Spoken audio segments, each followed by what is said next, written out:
성경이나 교회에서 자주 언급되는 단어들 중에는 긍정적인 느낌을 주는 단어도 있고 또 부정적인 느낌을 주는 그런 단어들도 있습니다. 사랑, 회복, 축복 이런 단어를 들으시면 여러분 어떤 느낌이 드십니까? 좀 긍정적인 느낌이 드시죠. 누구나 서로 사랑받고 사랑하는 사랑이 충만한 삶을 원합니다. 어긋나고 뒤틀린 우리의 삶이 회복되기를 바라지요. 축복, 우리가 제일 좋아하는 단어 중에 하나 아닙니까? 반면에 별로 생각하고 싶지 않은 단어들 뭐가 있을까요? 죄책감, 근심, 상한 심령 이런 단어들은 들었을 때 부정적인 느낌이 드는 단어들입니다. 그 중에서도 이런 단어들이 모두 포함되어서 만들어내는 회개라는 말은 정말 자주 생각하고 싶지 않은 단어 중 하나일지 모르겠습니다. 우리는 매주일 예배 때마다 한 순서를 할애해서 회개를 합니다. 여러분 어떠십니까? 그 순서가 정말 기다려지는 그런 순서입니까? 나는 매 예배 때마다 회개하는 시간이 제일 은혜로워 이렇게 생각하시는 분 혹시 계십니까? 처음 할 때야 회개할 일들이 많이 있었을지 모릅니다. 그런데 매주 반복적으로 하면서 지난주 했던 회개를 또 하자니 지치기 시작합니다. 이런 어떤 때는 한 주간 지은 죄가 별로 없는 것 같아서 회개할 것도 딱히 생각나지 않고 굳이 뭐 이런 것도 회개해야 하나 이런 생각에 잠시 눈을 감고 멍 때리는 시간으로 보내기도 하지요. 또 어떤 분은 처음 회심할 때처럼 눈물 콧물 막 쏟아내며 우리 예수님이 이 벌레만도 못한 나 같은 것 때문에 십자가에 못 박히셨대. 주님 죄송해요. 용서해 주세요. 그렇게 뜨겁게 해야만 제대로 된 회개라고 생각하시기도 합니다. 그래서 주일에 조용히 짧은 시간에 회개하는 것은 형식적으로 하는 것이고 큰 효력이 없을 거라고 생각할지도 모르겠습니다. 하지만 회개라는 것은 매우 중요한 것입니다. 신약을 여는 세례 요한의 외침이 무엇이었습니까? 회개하라 였지요. 우리 주님께서 공생애를 시작하시면서 가장 먼저 전파하신 것이 무엇입니까? 마태복음 4장 17절 한번 보십시오. 이때부터 예수께서 비로소 전파하여 이르시되 뭐라고 전파하십니까? 회개하라 천국이 가까이 왔느니라 하시더라. 우리 주님도 마찬가지로 회개하라라는 가르침을 가장 먼저 전파하셨습니다. 그만큼 회개는 중요한 것입니다. 그런데 우리는 이렇게 중요한 회개에 대해서 잘 안다고 생각하면서도 오해하고 있는 부분들이 참 많이 있습니다. 여러분은 회개가 무엇이라고 생각하십니까? 주일마다 제가 죄를 고백하며 회개기도 드리시겠습니다 이렇게 멘트를 하는데요, 단순히 죄를 고백하는 것이 회개일까요? 회개는 왜 해야 할까요? 죄를 용서받기 위해 하는 것이 회개일까요? 이런 생각들은 회개에 대한 오해를 야기합니다. 그리고 그런 오해가 회개라는 단어를 들을 때에 아우 또 회개야? 그래 내가 회개해야 하는 죄인인 건 알겠는데 그래도 회개라는 말은 자꾸 정죄받는 느낌이 들어서 별로 듣고 싶지 않아. 이런 부정적인 느낌이 갖도록 만드는 오해들이 있습니다. 오늘은 이 회개에 대해서 자세하게 살펴보면서 그동안 우리가 가졌던 오해를 바로잡고 회개에 대한 올바른 이해를 가져보려고 합니다. 먼저 회개에 대한 오해를 살펴보도록 하겠습니다. 회개에 대해서 가장 크게 오해하는 것은 앞서 잠깐 언급한 것처럼 회개는 나의 죄를 고백하는 것이고 그렇게 고백한 죄는 그리고 그렇게 고백한 죄만 모두 용서를 받는다라고 생각하는 것입니다. 이게 오해라고? 맞는 말 아닌가? 라고 생각하시는 분도 계실지 모르겠습니다. 일반적으로 많은 사람들이 죄를 고백하고 용서를 구하는 것이 회개라고 보고 그 회개라는 행위를 해야 하나님께서 죄를 용서해 주신다라고 생각합니다. 그래서 우리는 어떻게 해서든 내가 지은 죄들을 빠짐없이 고백하기 위해서 어떻게든 떠올리고 내가 무슨 죄를 지었나 이런 것들 생각하며 하나하나 일일이 다 고백하고 회개하려고 합니다. 기도하다가 이제 끝내고 일어나려고 하는데 갑자기 친구에게 욕을 했던 일이 떠오릅니다. 그러면 다시 앉아서 하나님, 그 친구에게 욕을 했습니다. 저의 더러운 입을 불로 찢어 주시옵소서. 이렇게 기도를 하지요. 그렇게 하지 않으면 왠지 그 죄가 용서받지 못한 것처럼 여겨지기 때문입니다.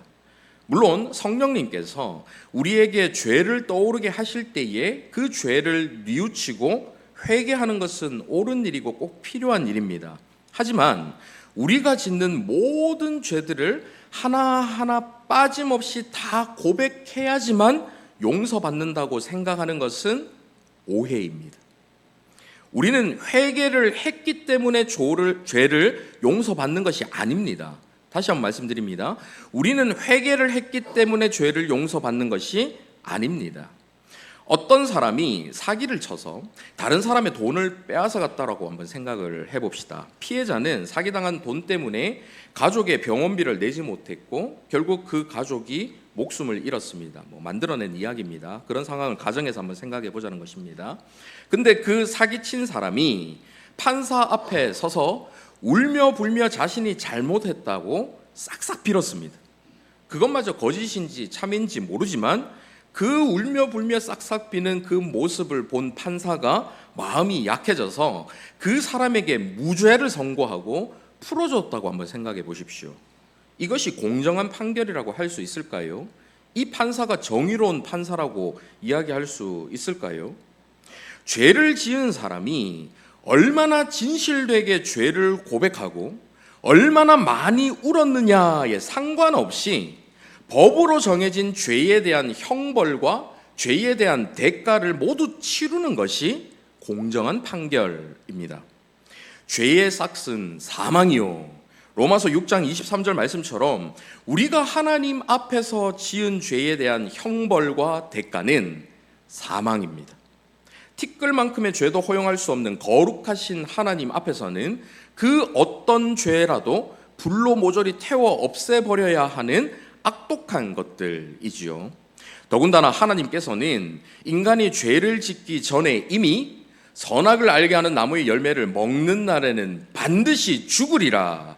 그 죄에 대한 판결, 그 죄에 대한 형벌, 그 죄에 대한 결과를 미리 알려주셨습니다. 따라서 우리의 죄가 용서받고 죄 없음, 무죄가 될 수 있는 것은 그 죄에 대한 형벌을 모두 받고 그 죄에 대한 대가를 다 치를 때만이 가능합니다. 곧 우리가 죽어야 하는 것이죠. 그런데 그런 우리가 죄를 용서받았습니다. 그것은 우리가 죄를 모두 고백하고 울며 불며 회개했기 때문이 아닙니다.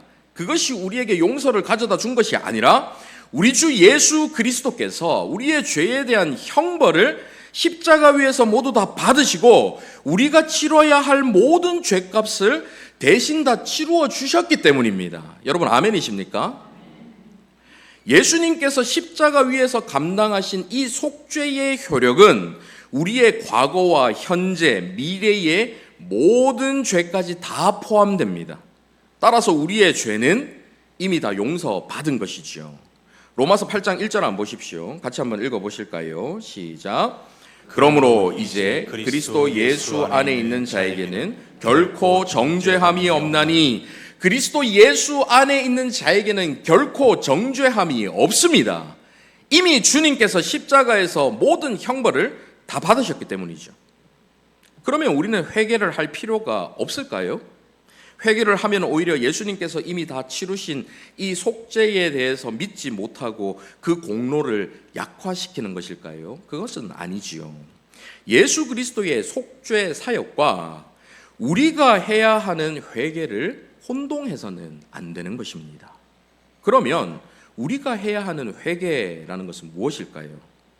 회개하다로 번역된 헬라어는 메타노에오라는 단어인데요. 이것은 변화, 이동이라는 뜻이 담긴 메타라는 전치사와 마음으로 이해하다, 주의하고 숙고하다라는 의미를 가진 노에오라는 이 동사가 합해져서 만들어진 합성어입니다. 직역하면 자기의 마음을 바꾸다라는 말로 뜻을 돌이켜서 원래 가던 길이나 원래 하던 일을 완전히 다른 방향으로 바꾸는 것을 의미합니다. 곧 의지적인 행동을 동반해서 완전히 돌아서는 것을 의미하는 것이죠. 동쪽으로 가던 사람이 완전히 거기서 돌이켜서 서쪽을 향해 가는 것, 이것이 회개입니다. 여기서 저와 여러분이 해야 하는 것은 우리가 하는 이 회개라는 것은 예수 그리스도께서 자신의 죄 때문에 십자가를 지셨다라는 사실을 믿음으로 받아들인 사람이 하나님과 자신 사이의 이 관계를 깨뜨리고 예수 그리스도를 죽음으로 몰고 간 자신의 죄에 대해서 미워하는 마음, 그리고 십자가에서 보여주신 사랑과 은혜에 대해서 감사하는 그 마음으로 이전에 걸어갔던 그 죄의 길에서 완전히 돌이키는 것을 말하는 것이죠. 이것이 바로 회개입니다. 여기서 저와 여러분이 해야 하는 회개에 대해 더 정확하게 이해하기 위해서 회심이라는 말을 먼저 생각해 보도록 하겠습니다. 참된 그리스도인의 삶은 회심으로부터 시작됩니다. 참된 그리스도인의 삶은 회심으로부터 시작이 됩니다. 회심이라는 것은 한 인간이 자신의 죄로부터 돌아서서 예수 그리스도를 믿는 믿음을 갖고 하나님의 말씀대로 살아가고자 결단하는 것을 의미합니다. 자신의 죄로부터 돌아서는 것을 회개라고 말씀드렸지요. 회심이라는 것은 말하자면 처음으로 참된 회개를 하게 된 그때를 말하는 것입니다. 그리고 단순히 돌아서는 것으로 끝나지 않고 믿음 안에서 적극적으로 하나님의 말씀대로 살아가기 시작하는 때, 그때를 회심이라고 말하는 것이죠. 사도행전 20장 21절 한번 보십시오. 같이 한번 읽어보실까요? 시작. 유대인과 헬라인들에게 하나님께 대한 회개와 우리 주 예수 그리스도께 대한 믿음을 증언한 것이라. 사도 바울이 유대인과 헬라인으로 대표되는 이 불신자들에게 전한 것이 무엇입니까? 하나님께 대한 회개와 우리 주 예수 그리스도께 대한 믿음. 이 회개와 믿음이지요. 제가 아주 좋아하는 미국의 폴 워셔라는 목사님이 계신데요, 회심이라는 제목의 책에서 참된 회심의 특징 8가지를 전하고 있습니다. 여러분도 이런 경험을 했는지 스스로 한번 점검해 보시기를 바랍니다. 참된 회심을 한 사람은 생각이 변화되고 죄를 슬퍼하며 자신의 죄를 인정하고 고백합니다. 또한 죄에서 돌이키고 자기 의와 행위를 부인하며 하나님께로 돌아서고 하나님께 복종하지요. 그리고 회심이 지속적으로 더욱 깊어지게 되는 것입니다. 물론 참된 회심을 했다고 해서 완벽하게 죄를 슬퍼하게 되고 다시는 죄를 짓지 않는다라는 그런 말은 아닙니다. 이전에는 죄를 전혀 슬퍼하지 못했고 죄를 미워하지 못했습니다. 오히려 죄를 즐겼지요. 이전에는 자신의 죄를 인정하지 않았습니다. 그랬던 사람이 그렇게 할 수 있게 되는 것, 죄를 슬퍼하게 되고 죄를 미워하게 되고 자신이 철저한 죄인이라는 것을 인정하게 되는 것, 그것을 의미하는 것이죠. 하나님께서 택하신 백성이 복음을 듣고 회개와 믿음으로 회심하게 되면 그 순간 예수 그리스도의 이 십자가 속죄 사역의 효력이 그 사람에게 단번에 그리고 영원히 발동하게 됩니다. 만약 여러분께서 지금까지 앞서 말씀드린 이런 경험이 없었다면 정말 죄송하지만 여러분은 아직 구원을 받은 참된 그리스도인이라고 할 수가 없습니다. 여기에 그런 분들이 없길 바라지만 만약 아직 이 회심의 경험이 없다면 정말 갈급한 마음으로 예수 그리스도의 복음을 듣는 일에 더욱 힘쓰시기를 바랍니다. 믿음이라는 것은 예수 그리스도의 말씀을 들음에서 나기 때문에 예배에 더욱 열심히 참여하며 복음의 말씀에 더욱 열심히 귀 기울이시기를 바랍니다. 아무튼 이렇게 회심한 신자라 하더라도 타락한 세상을 살아가면서 우리는 여전히 죄를 계속해서 짓습니다. 그리고 하나님께서는 그런 우리를 돌이키기 위해서 우리 안에 성령님을 통해서 죄책감, 근심, 상한 심령을 일으키십니다. 서두에 이런 단어들이 우리에게 부정적인 느낌을 가져온다고 말씀드렸는데요. 그것은 우리 안에 있는 죄성 때문에 이런 단어들을 부정적으로 느끼는 것입니다. 사실 이 단어들은 저와 여러분을 회개로 이끄는, 그래서 하나님 안에서 사랑과 회복과 축복과 같은 긍정적인 느낌이 드는 그 상태, 그런 것들을 일으키는 매우 긍정적인 단어들인 것이죠. 하나님께서는 신자들이 죄에 빠져 살 때에 이런 마음을 갖도록 하기 위해서 저와 같은 말씀 사역자들을 통해서 찔리는 말씀을 주십니다. 여러분의 양심의 가책이 느껴지고 뭔가 찔리는 그런 말씀들을 전하시지요. 다윗이 자신의 충실한 부하 우리아의 아내 밧세바를 취하고 우리아를 의도적으로 죽게 만들었던 그 끔찍한 죄를 범했을 때 어떤 일이 일어났습니까? 사무엘하 12장 1절을 보십시오. 여호와께서 나단을 다윗에게 보내시니, 하나님께서 나단 선지자를 보내셔서 다윗의 죄를 깨닫게 하십니다. 그에게 죄책감이 들게 하시고 근심이 되게 하시고 상한 심령을 일으키시는 것이죠. 여러분께서 설교를 들으시면서 마음에 뭔가 찔림이 생기면 김송 목사가 지금 나들으라고 하는 말이네, 어디 한번 두고 보자, 이렇게 생각하시면 안 되고요. 하나님께서 지금 자꾸 딴 길로 가고 있는 나를 인간 목사의 입을 통해 선포되는 그 말씀으로 부르고 계시네, 이렇게 생각하시기를 바랍니다. 하지만 그렇게 말씀으로도 돌이키지 않을 때에 하나님께서는 징계를 내리십니다. 여기서 징계라는 것은 형벌과는 다른 것입니다. 우리의 모든 죄에 대한 형벌은 아까 말씀드린 대로 이미 십자가 위에서 예수 그리스도에게 쏟아 부어졌습니다. 징계라는 것은 아들이 어긋난 길에서 돌이켜서 올바른 길로 돌아오게 만드는 아버지의 회초리와 같은 것이지요. 형벌이 하나님의 진노에서 비롯된 것이라면 징계라는 것은 아버지의 사랑에서 비롯된 것입니다. 히브리서 12장 6절 이하 같이 한번 읽어보시겠습니다. 6절부터 8절까지입니다. 시작. 주께서 그 사랑하시는 자를 징계하시고 그가 받아들이시는 아들마다 채찍질하심이라 하였으니 너희가 참음은 징계를 받기 위함이라. 하나님이 아들과 같이 너희를 대우하시나니 어찌 아버지가 징계하지 않는 아들이 있으리요.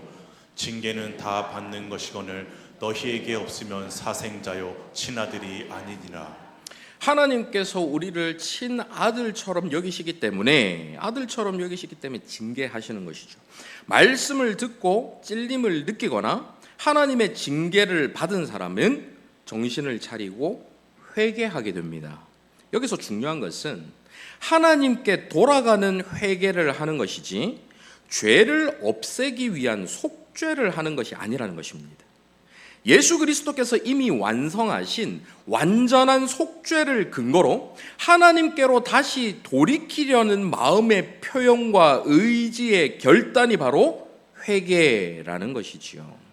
죄를 고백하고 하나님의 용서를 받고 그 죄를 없이 하기 위해서 하는 것이 회개가 아니라 그것은 속죄이고, 회개라는 것은 그 죄에서 돌이켜서 하나님께 가까이 나가겠다라고 이야기하는 것입니다. 따라서 우리가 매주마다 죄를 고백하고 회개 기도를 하는 것은 우리를 사랑하시는 아버지의 부르심, 곧 죄의 길에서 돌이켜서 하나님께로 더 가까이 나아오라고 하시는 그 사랑의 부르심, 그 부르심에 대한 우리의 응답인 것입니다. 다시 말하면, 하나님, 지난주에 이런 죄를 지어서 하나님으로부터 멀어졌습니다. 하나님의 마음을 아프시게 해드렸고 하나님을 슬프시게 해드렸습니다. 하나님을 노하시게 만들어드렸습니다. 죄송합니다. 용서해 주십시오. 하지만 이 시간 회개, 곧 다시 방향을 돌려 사랑하는 아버지 하나님께로 더 가까이 나아가길 원합니다. 이것이 바로 저와 여러분이 매주마다 고백해야 하는 참된 회개인 것이지요.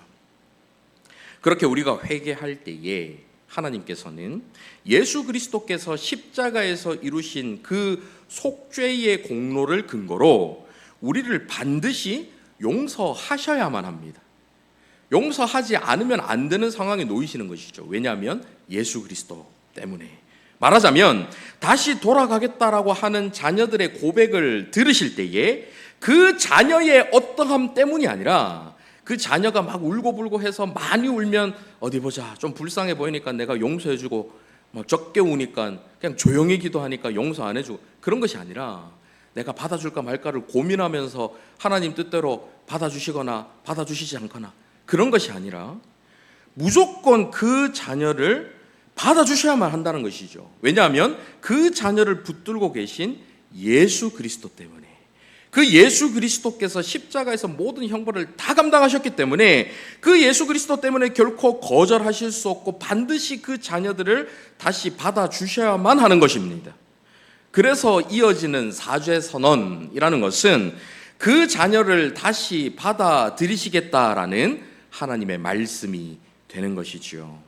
따라서 회개라는 것은 구원받은 하나님의 자녀들이 할 수 있는 특권입니다. 평생에 걸쳐서 기쁘고 감사한 마음으로 해야 하는 즐거운 의무인 것이죠. 사랑하는 성도 여러분, 기쁜 마음으로 회개하시기를 바랍니다. 즐겁게 회개하시기를 바랍니다. 세상 근심과 정죄감에 사로잡혀서 하나님의 그 무서운 형벌 때문에 벌 받을까 봐 벌벌 떨며 억지로 하는 회개가 아니라, 그래서 그 세상 근심과 정죄감은 회개에 대해 부정적으로 여기게 만드는데 그것은 사탄 마귀가 주는 생각이에요.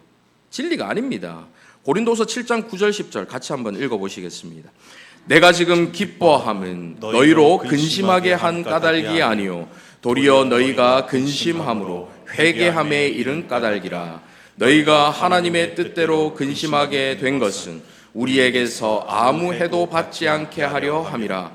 하나님의 뜻대로 하는 근심은 후회할 것이 없는 구원에 이르게 하는 회개를 이루는 것이요 세상 근심은 사망을 이루는 것이니라. 하나님의 뜻대로 하는 근심으로, 오늘 본문 17절에 나오는 것처럼 하나님께서 구하시는 제사, 상한 심령으로 드리는 그것으로 구원에 이르게 하는 회개를 사랑하는 저와 여러분 다 되시기를 바랍니다. 지금까지 참된 회개가 무엇인지에 대해서 살펴보았는데요. 이제 마지막으로 오늘 본문을 통해서 참된 회개를 구체적으로 어떻게 해야 하는가 하는 것을 살펴보도록 하겠습니다. 앞서 범죄한 다윗에게 나단 선지자를 보내셨다 하는 부분을 잠깐 살펴보았는데요. 오늘 시편 51편의 표제가 무엇입니까? 함께 읽어보시겠습니다. 화면 띄워주시고요. 시작. 다윗의 시, 인도자를 따라 부르는 노래. 다윗이 밧세바와 동침한 후 선지자 나단이 그에게 왔을 때. 히브리어 원어 성경에 보면 다윗의 시, 인도자를 따라 부르는 노래, 이 구절이 1절로 나옵니다. 그리고 2절이 다윗이 밧세바와 동침한 후 선지자 나단이 그에게 왔을 때가 2절로 구성되어 있고, 우리 한글 성경에서 1절이 히브리어 원어 성경에는 3절이 됩니다. 참고로 말씀드리면 이 장과 절의 구분은 원래 성경의 원본에는 없습니다. 후대에 걸쳐서 이 장과 절을 편의에 따라서 나누어서 읽을 수 있도록 그렇게 만든 것이죠. 그래서 이제 히브리어 원어 성경은 이 시편 51편이 21절로 구성되어 있습니다. 우리 한글 성경 19절로 되어 있죠. 아무튼 오늘 이 시는 나단 선지자를 통해 전해진 그 말씀 앞에서 자신의 죄를 깨닫고 회개하는 다윗의 참회 시입니다. 이것이 히브리어 성경에서 1절, 2절 이렇게 두 개 구절로 할애해서 이것을 표현한 것은 그만큼 지금 이 시가 이례적으로 지금 시가 지어진 그 상황에 대해서 굉장히 구체적으로 표현하고 있다라는 것을 드러내 보여주고 있지요.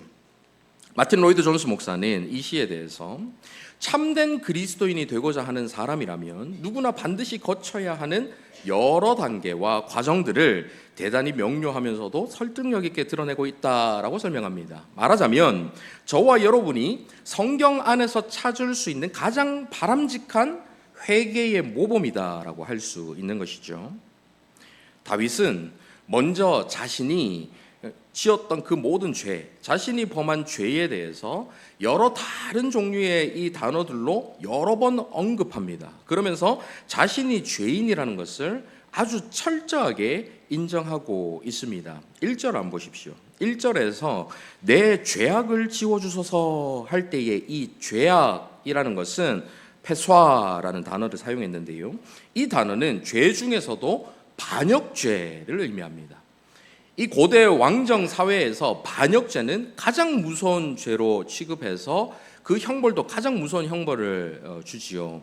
로마 시대에는 이 반역을 범한 사람 무조건 십자가형에 처했습니다. 가장 고통스럽고 가장 끔찍한 형벌을 이 반역죄에 내리는데, 다윗이 지금 하나님 앞에 자신이 이 반역죄를 지었다라고 표현하고 있습니다. 즉 하나님의 뜻을 거스르며 하나님의 명령을 어겨서 하나님과의 관계를 깨뜨렸다라는 것을 의미하고 있는 것이죠.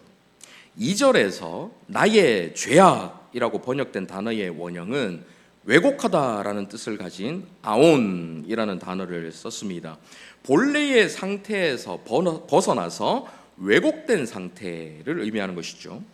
자신의 마음이 왜곡되어서 죄를 미워해야 함에도 불구하고 죄를 즐기고 죄를 사랑하고 자연스럽게 내버려두면 죄를 향하는 그 타락한 경향성을 강조하는 표현입니다. 마음의 타락한 경향성, 우리의 마음이 죄를 즐기는 그 마음이 있다라는 것을 표현한 것이죠. 2절 후반부에 보시면 나의 죄를 깨끗이 제하소서, 여기서 나의 죄라고 표현한 이 죄의 원형은 하타라는 단어입니다. 관역에서 벗어나다, 길을 잃고 헤매다라는 뜻을 가진 단어이지요. 하나님의 뜻에서 벗어난 모든 불순종을 가리키는 단어입니다. 우리가 흔히 죄라고 표현할 때에 가장 일반적으로 사용하는 단어가 바로 이 단어이지요. 다윗이 이렇게 다양하게 자신의 죄에 대해서 표현하고 있는 것은 자신이 이 모든 종류의 죄들, 온갖 죄들을 모두 다 지은 명백하고도 완전한 죄인이라는 것을 나타내고 있는 것입니다. 그는 지금 밧세바를 취한 십계명 7개를 범한 간음하지 말라는 그 죄를 범했고 우리아를 죽음으로 내몬 살인죄 또는 살인교사죄를 범했는데 그 6계명 7계명만 어긴 것이 아니라 하나님의 모든 계명들을 모두 다 어긴 죄인이다. 곧 존재 자체가 죄인이다라는 것을 고백하고 있는 것이죠. 마치 사도 바울이 스스로 죄인 중에 괴수다라고 표현한 것과 같습니다. 이렇게 자기 자신이 죄인이라는 것을 철저하게 깨닫는 것이 회개의 출발점이고 믿음의 시작입니다. 자신이 죄인임을 모르고 자신이 죄인이라는 그 사실을 인정하지 않는 사람은 자신에게 예수 그리스도가 왜 필요한지를 결코 알 수가 없습니다.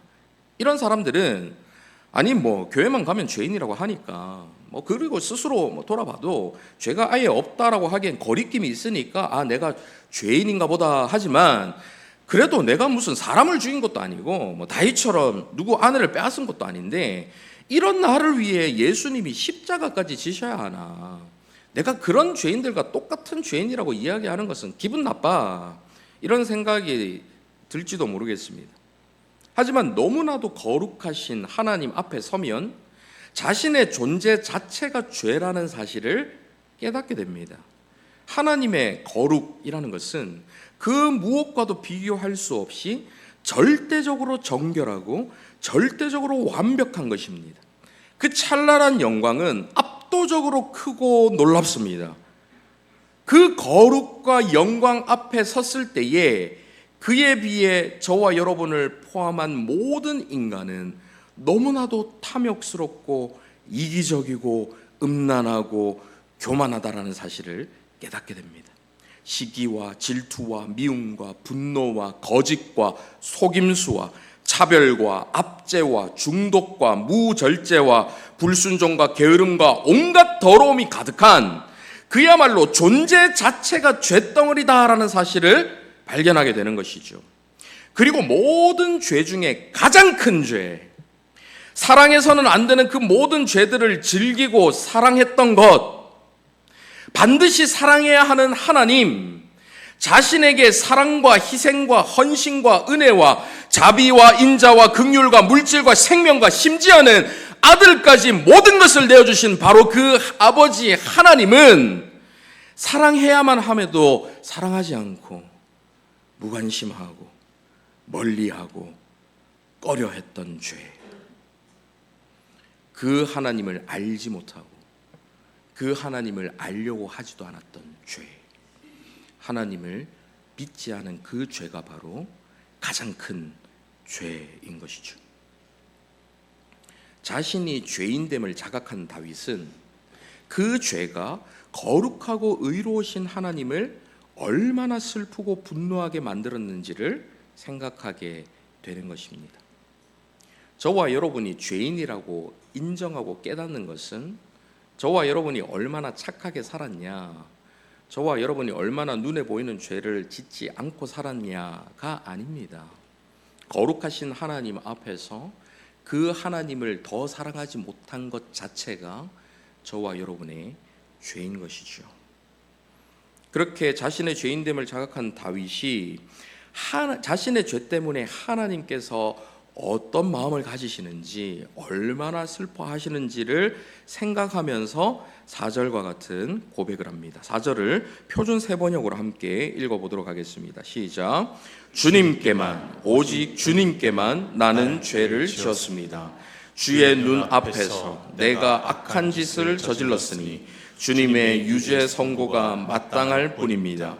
주님의 유죄 선고는 옳습니다.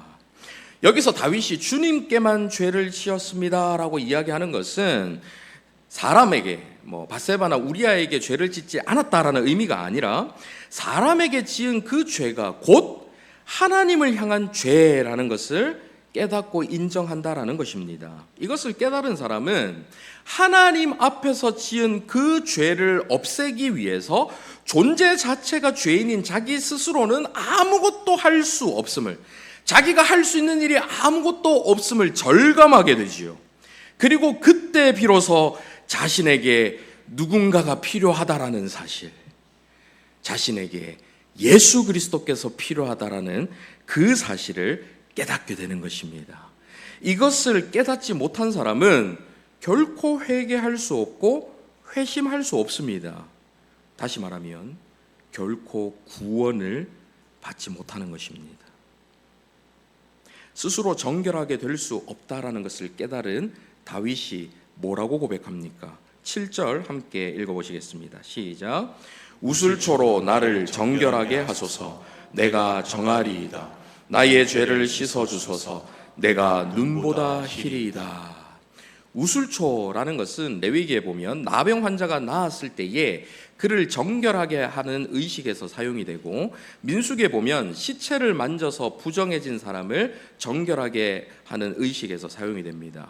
그리고 무엇보다 이 식물은 출애굽기 12장 22절에 등장하는 것만으로도 아주 특별한 의미가 있다라고 할 수 있습니다. 출애굽기 12장 22절 함께 읽습니다. 시작. 우슬초 묶음을 가져다가 그릇에 담은 피에 적셔서 그 피를 문 임방과 좌우 설주에 뿌리고 아침까지 한 사람도 자기 집 문 밖에 나가지 말라. 어떤 사건을 가리키는 거죠? 유월절 사건을 가리키고 있는 것이죠. 유월절 어린 양의 피를 뿌릴 때 사용한 것이 바로 우슬초입니다. 이 우슬초와 피에 대해서 신약 기자가 어떻게 적용하는지 히브리서 9장 19절 이하를 함께 읽어보시겠습니다. 시작. 모세가 율법대로 모든 계명을 온 백성에게 말한 후에 송아지와 염소의 피 및 물과 붉은 양털과 우슬초를 취하여 그 두루마리와 온 백성에게 뿌리며 이르되 이는 하나님이 너희에게 명하신 언약의 피라 하고, 또한 이와 같이 피를 장막과 섬기는 일에 쓰는 모든 그릇에 뿌렸느니라. 율법을 따라 거의 모든 물건이 피로써 정결하게 되나니 피 흘림이 없은즉 사함이 없느니라. 피 흘림이 없은즉 사함이 없느니라. 결국 모든 죄인들은 예수 그리스도의 피로서만 정결하게 씻음 받을 수 있는 것이죠. 이렇게 예수 그리스도를 의지해서 모든 죄를 깨끗이 씻어낸 사람은 회개의 진짜 목적을 향해서 나아갑니다. 오늘 본문 10절에서 12절을 함께 읽어보시겠습니다. 하나님이여 내 속에 정한 마음을 창조하시고 내 안에 정직한 영을 새롭게 하소서. 나를 주 앞에서 쫓아내지 마시며 주의 성령을 내게서 거두지 마소서. 주의 구원의 즐거움을 내게 회복시켜 주시고 자원하는 심령을 주사 나를 붙드소서. 이 간구의 성취가 바로 회개의 목적이자 회개의 열매인 것이죠. 죄로 인해 일그러진 마음이 정한 마음으로 창조되고 정직한 영으로 새롭게 변화되는 것, 구원의 즐거움을 회복해서 주님 앞으로 더욱 가까이 나아가는 것, 이것이 바로 참된 회개인 것입니다.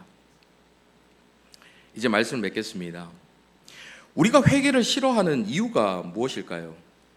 회개가 무서운 하나님의 진노와 형벌을 피하기 위해서, 벌받지 않기 위해서, 죄 자체를 미워하고 싫어하는 것이 아니라 죄 때문에 일어나게 될, 죄 때문에 우리에게 닥친다라고 오해하는 그 형벌을 피하기 위해서 억지로 하는 회개라고 생각하니까 회개를 싫어하는 것 아닙니까? 내게 있는 죄를 조목조목 밝혀내고 하나하나 고백해서 하나님께 용서를 받아내고 제거해야 하는 것, 이것이 회개라고 오해하기 때문 아닙니까? 하지만 참된 회개는 그것이 아닙니다. 참된 회개라는 것은 나의 사랑하는 자들아, 나를 떠난 그 자리에서 돌이켜서 내게로 돌아오라. 내 안에서 기뻐하고 즐거워하고 참된 행복을 누리라. 이렇게 말씀하시는 하나님의 초청에 대한 우리의 응답이 바로 참된 회개인 것이죠. 언제든 아버지의 품으로 돌아갈 수 있다라는 것은 예수 그리스도의 십자가 공로로 하나님의 자녀가 된 자들만이 누릴 수 있는 놀라운 특권입니다. 사랑하지 말아야 할 것을 사랑했던 우리의 시선과 걸음을 돌이켜서 사랑해야 하는 아버지 하나님을 향하고 사랑하기 시작하는 회개, 저와 여러분의 매일의 삶 속에서 이런 참된 회개가 이어져서 하나님께로 날마다 더 가까워질 수 있기를 간절히 바랍니다. 아멘. 말씀을 생각하며 함께 찬양했으면 좋겠는데요, 정결한 마음 주시옵소서 마음 담아 고백하도록 하겠습니다.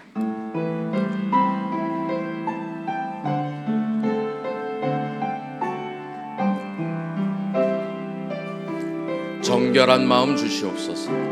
정결한 마음 주시옵소서. 오 주님, 정직한 영을 새롭게 하소서. 마음을 담아 다시 한번 고백합니다. 정결한 마음 주시옵소서. 정결한 마음 주시옵소서. 오 주님, 정직한 영을 새롭게 하소서. 정직한 영을 새롭게 하소서. 나를 주님 앞에서, 나를 주님 앞에서 멀리 하지 마시고 주의 성령을 거두지 마옵소서. 그 구원의 기쁨, 그 구원의 기쁨 다시 회복시키시며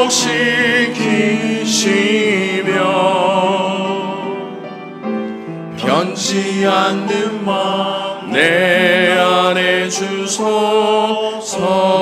나를 주님 앞에서 멀리하지 마시고 나를 주님 앞에서 멀리하지 마시고 주의 성령을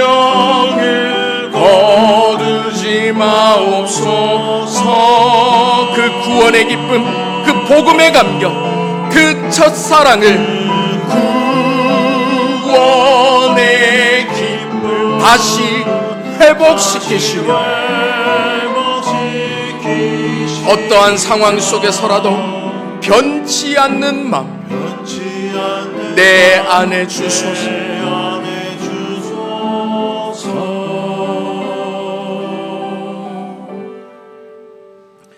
우리는 십자가를 통해서 무한한 사랑과 은혜를 이미 입었습니다.